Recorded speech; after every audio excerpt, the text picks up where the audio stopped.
Hello friends, कैसे आप सभी। आई होप कि आप अच्छे होंगे। और इस वीडियो में मैं लेकर आया हूँ प्रीवियस ईयर का क्वेश्चन कुछ लेकर आया हूँ, जो कि काफ़ी आसान क्वेश्चन है। आपके अर्थशास्त्र के क्वेश्चन है ये। तो इसका हम लोग आंसर देखेंगे। इसका आंसर आप लोग को पता भी होगा, फिर भी इस वीडियो को अंत तक देखिएगा, क्योंकि आपका इसका रिविजन हो जाएगा। और ये बार बार क्वेश्चन आपके एग्जाम में रिपीट होते रहते हैं। देखिए, पहला क्वेश्चन जो है बोल रहा है कि अर्थव्यवस्था किसे कहते हैं, यानी अर्थव्यवस्था क्या है, इसको बताना है। ये क्वेश्चन आपके बहुत बार आया है एग्जाम में। और आपका सेकंड सवाल है, बोल रहा है मिश्रित अर्थव्यवस्था क्या है। ठीक है, प्रति व्यक्ति आय क्या है, प्रति व्यक्ति आय किसे कहते हैं, बहुत बार आपके एग्जाम में रिपीट हुआ है क्वेश्चन ये। और यहाँ पर आपका जो फोर्थ सवाल है, यहाँ प्राथमिक क्षेत्र, द्वितीयक क्षेत्र, तृतीयक क्षेत्र क्या होता है, भी पूछा जाता है आप लोगों से ऑब्जेक्टिव में। तो चलिए इसके बारे में हम लोग जानेंगे आंसर। देखिए, और एक क्वेश्चन आपके आता है कि अर्थव्यवस्था किसे कहते हैं। तो इसका आंसर आप लोगों को पता होगा, लेकिन आपको मैं बता रहा हूँ फिर, तो इसको सुनिएगा ध्यान से। अर्थव्यवस्था उस तंत्र, उस ढांचा को कहते हैं जिसमें विभिन्न प्रकार की आर्थिक क्रियाएं की जाती है। आर्थिक क्रिया क्या होती है? आर्थिक क्रिया मतलब जैसे कि कृषक जो किसान होता है, खेती करता है, मजदूर मजदूरी करता है, शिक्षक पढ़ाते हैं, ये सब क्या है?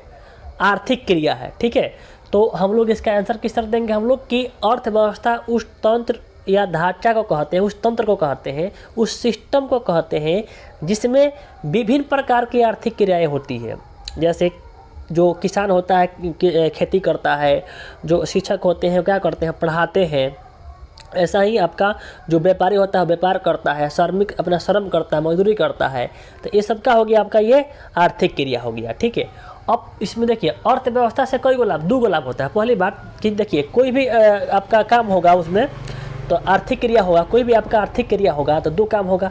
पहला कि यहाँ पर लोगों की आवश्यकताओं की पूर्ति हो जाएगी, और दूसरा कि लोगों को रोजगार मिलेगा। जैसे कि मान लीजिए कि मैं एक काम कर रहा हूँ, उद्योग खोल रहा हूँ, तो उद्योग खोलना का आपका आर्थिक क्रिया हो गया।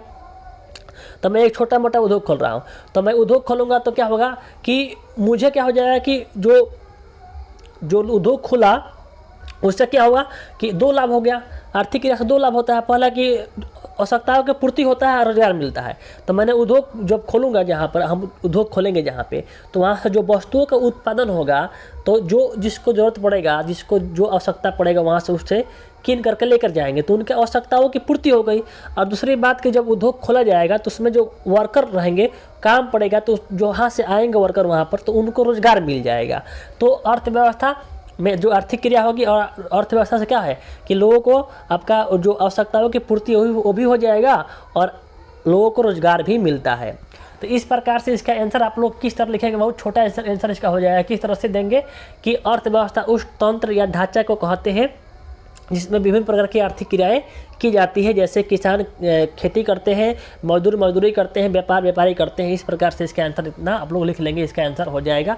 ऐसा क्वेश्चन आपके एग्जाम में आता है तो आपका फुल नंबर आपका मिल जाएगा। ठीक है, नेक्स्ट सवाल देखिए, बोल रहा है कि मिश्रित अर्थव्यवस्था क्या है। देखिए, नाम से ही स्पष्ट है कि मिश्रित मतलब होता है मिला जुला होता है। अर्थव्यवस्था वह अर्थव्यवस्था जो मिला जुला हो, और किसका मिला जुला हो? तो पूंजीवादी और समाजवादी जो अर्थव्यवस्थाओं का जो मिश्रण होता है, जो मिला जुला होता है, और मिला जुला अर्थव्यवस्था होता है, उसे बोलते हैं मिश्रित अर्थव्यवस्था कहते हैं। इसमें क्या होता है? निजी व्यक्ति के साथ साथ क्या होता है? निजी व्यक्ति के साथ साथ सरकार का क्या होता है? दोनों का मिला जुला रूप होता है। तो इसका हम लोग आंसर किस तरह देंगे कि वह अर्थव्यवस्था जिसमें पूंजीवादी और समाजवादी दोनों का मिश्रण होता है, दोनों का मिला जुला अर्थव्यवस्था होता है, उसे क्या बोलते हैं हम लोग? मिश्रित अर्थव्यवस्था कहते हैं। जैसे कि मान लीजिए कि कोई उद्योगपति उद्योग खोले, ठीक है, तो उद्योगपति वो अपने हित के लिए क्या करते हैं? उद्योग खोलते हैं कि मेरा कुछ प्रॉफिट होगा, मुझे कुछ पैसा मिलेगा, लाभ होगा। तो कोई निजी व्यक्ति उद्योग कोई काम करता है तो वो अपने हित के लिए करता है, और उस काम को सरकार करवाती है, तो वो उससे क्या होता है? सरकार अगर उद्योग खुलवाती है तो किसको लाभ होगा? जनता के हित के लिए लाभ होगा। तो क्या होगा? कोई निजी व्यक्ति उद्योग खोलता है, कोई व्यक्ति उद्योग खोलते हैं पूंजीपति, तो उद्योग खोलेंगे तो वो अपने हित के लिए, अपने प्रॉफिट के लिए, और सरकार उसको खुलवाएगी क्योंकि वहाँ पर जनता को, जो भी आपके मजदूर होंगे, उनको प्रॉफिट होगा, आकर वहाँ काम करेंगे। तो ये इस तरह से क्या है? इस व्यवस्था को क्या बोलते हैं हम लोग? मिश्रित अर्थव्यवस्था कहते हैं। तो इसका आप लोग आंसर लिखेंगे उत्तर कि वह अर्थव्यवस्था जिसमें पूंजीवादी और समाजवादी दोनों का क्या होता है, मिश्रण होता है, उसे बोलते हैं मिश्रित अर्थव्यवस्था कहते हैं। ठीक, अब देखिए आपका जो है ये प्रति व्यक्ति आय है, ये बहुत बार क्वेश्चन पूछा गया है कि प्रति व्यक्ति आय किसे कहते हैं। तो आप देखिए यहाँ पर इसका आप लोग इसे देख कर बोल सकते हैं कि देश के कुल राष्ट्रीय आय में कुल जनसंख्या से अगर भाग करते हैं और जो उसका भागफल शेषफल आता है, उसका यहाँ पर जो भागफल आ जाएगा यहाँ पे भाग देने पर, उसे क्या बोलते हैं हम लोग, राष्ट्रीय आय कहेंगे।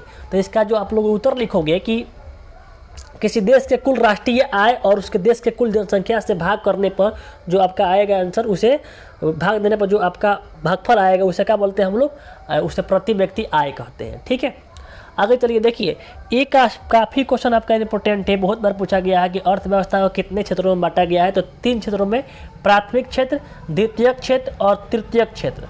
याद रखिएगा, आपका ऑब्जेक्टिव में बहुत बार क्वेश्चन पूछा जाता है ये कि प्राथमिक क्षेत्र में मुख्य रूप से कौन आते हैं, कृषि आते हैं। कृषि पूछेगा कि कृषि को, प्राथमिक क्षेत्र को दूसरा नाम क्या, किस नाम से जानते हैं, तो क्या बोलेंगे हम लोग, कृषि क्षेत्र से कहा जाए, कृषि क्षेत्र। और द्वितीयक क्षेत्र को औद्योगिक क्षेत्र भी कहा जाता है, औद्योगिक क्षेत्र भी कहा जाता है। और तृतीयक क्षेत्र को बोलते हैं हम लोग सेवा क्षेत्र। क्या बोलते हैं, सेवा क्षेत्र। एक क्वेश्चन बहुत बार आपके ऑब्जेक्टिव में देखने को मिलेंगे ये, और बहुत बार पूछे जाते हैं कि सेवा तृतीयक क्षेत्र को क्या कहा जाता है, तो क्या बोलेंगे हम लोग, सेवा क्षेत्र। प्राथमिक क्षेत्र में क्या क्या आते हैं, तो कृषि संबंधित जो भी कार्य है ना, वो किस में आ जाएगा, आपका प्राथमिक क्षेत्र में आ जाएगा आपका, जैसे कि पशुपालन, मछली पालन, ठीक है, मुर्गी पालन, सब किस में आएगा आपका, ये प्राथमिक क्षेत्र में आएगा, ये प्राइमरी सेक्टर में आ जाएगा। ठीक है, आपका द्वितीयक में जो आएगा क्या आएगा, और उद्योगों से संबंधित जो भी होगा वो किस में आएगा, आपका द्वितीयक में आएगा। जैसे कि खनिज निकालना और खनिज से जो आपका उपयोगी चीज़ वस्तु है उसको निकालना, ये सब किस में आ जाएगा आपका, जैसे खनिज से वस्तु निकाल रहे हैं, जैसे कि पेट्रोल, कोयला, ये सब निकालते हैं ना, ये सब किस में आएगा, आपका द्वितीयक क्षेत्र में आएगा। ठीक है, अब देखिए, अब ये तृतीयक क्षेत्र है, इसे बोलते हैं हम लोग सेवा क्षेत्र कहते हैं। इसमें आपका बैंकिंग आ जाएगा, जो बैंक में कर्मचारी होंगे, शिक्षक आ जाएंगे, शिक्षक जो पढ़ाते हैं, तो ये किस में आएगा, आपका सेवा क्षेत्र में आ जाएगा। ठीक है, ये आपका तृतीयक क्षेत्र में। तो आप लोग इस प्रकार से इतना आपका आंसर हो गया। आप लोग बताइएगा कैसा वीडियो लगा है। अगर आप लोग का अच्छा वीडियो लगा है तो इसको वीडियो को हम कंटिन्यू करेंगे, और आपके क्वेश्चन ऐसे ही, आपका जो क्वेश्चन इंपॉर्टेंट होगा, प्रीवियस वाला क्वेश्चन होगा, उसका मैं आपके अगले वीडियो में कराऊंगा। आप लोग कमेंट कीजिएगा। ठीक है, जय हिंद।